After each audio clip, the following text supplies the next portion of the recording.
Hello, welcome. I am going to be clear coating a lot of toys today, and I'm going to show you how to do that. These toys have already been painted. I have not done the final brush details. This is the paint master I did, the first one I did.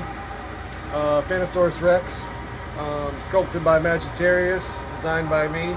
So what I'm going to do is, you can see these. The eyes haven't been put in yet. The teeth have not been painted. The nails have not been painted. I clear coated all first. Let that cure for like 24 hours or so, and then I'm going to go back after that and hand paint on the silver. And those don't really need to be clear coated again because the brushables are a thicker consistency and pretty durable as is. You don't really need to clear coat those. You technically don't even really need to clear coat this for durability if you clean the vinyl and everything beforehand. But I didn't want the difference in like gloss and matte. And I know the greens, the metallic greens, really pop a lot more. You can see the difference in this is one that's already been clear coated, and this is one that hasn't been yet. You can see the difference in the matte nature of the fluorescence, and the slightly matter version, the deeper, like the clear gloss brings out like almost like a deeper emerald in the green, whereas this green is just a little more dull, not quite as vibrant. You might not be able to see that on the video, but in person you can tell. This is my usual, this is what I painted all these with, my Iwata Eclipse HP CS. I'm using an Iwata PS290 Krios. The Krios. This is the trigger gun. It's a lot easier. It's not a dual action. I don't have to do any kind of finesse work. I just fill up. It's got a bigger cup. I just fill it up with the clear gloss, just go at it. I turn my air pressure up a little bit. I'm going to like 25 today. I'm usually painting at around like 15 to 20. So you put a little more air out there to get it going faster. And the trick with this is you want to just make sure that you don't stay in one place for too long, or it'll pull, you know, 'cause it's coming out so fast. Shake it up a little bit. It doesn't look like it needs to be shaken, but the clear gloss, you know, if it's been sitting around for a long time, the solvents and the actual clear vinyl can separate. You won't see that, but it can happen. So just a little bit of a shake just to kind of mix all those solvents back in together with the vinyl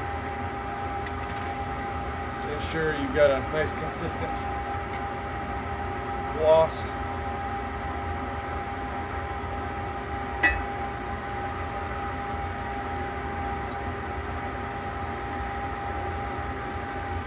Make sure to wear protection.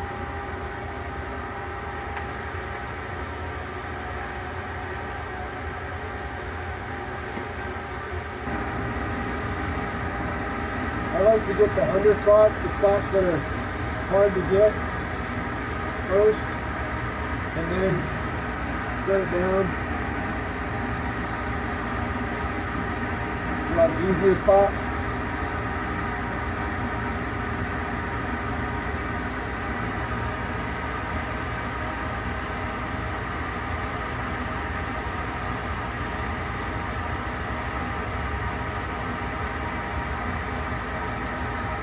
Went in a little too heavy on that, but I just wanted you to be able to see the difference.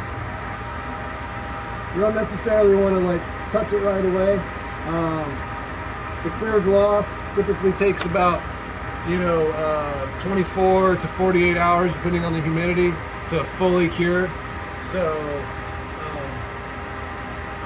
but because there's base vinyl on this, I left some of the base vinyl showing, I can touch those areas because that's not going to peel any paint up, right? So I'm just going to very carefully place my thumb, forefinger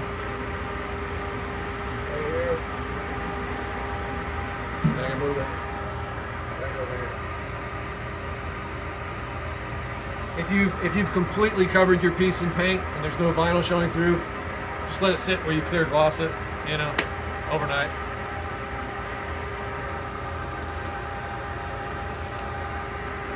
So again, hitting the undersides first because when I'm doing this, I can't really get to those undersides very easily. So we'll start right here.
I'm just kind of focusing on the paint spots.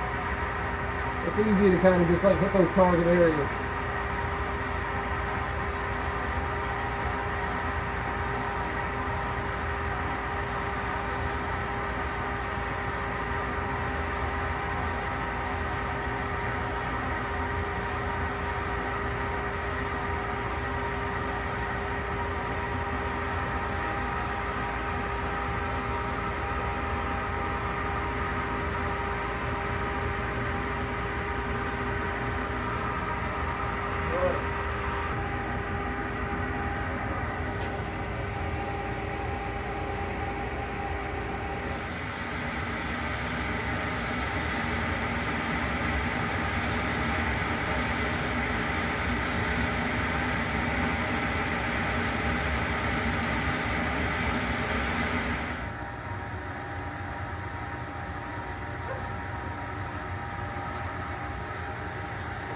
That's how you clear coat.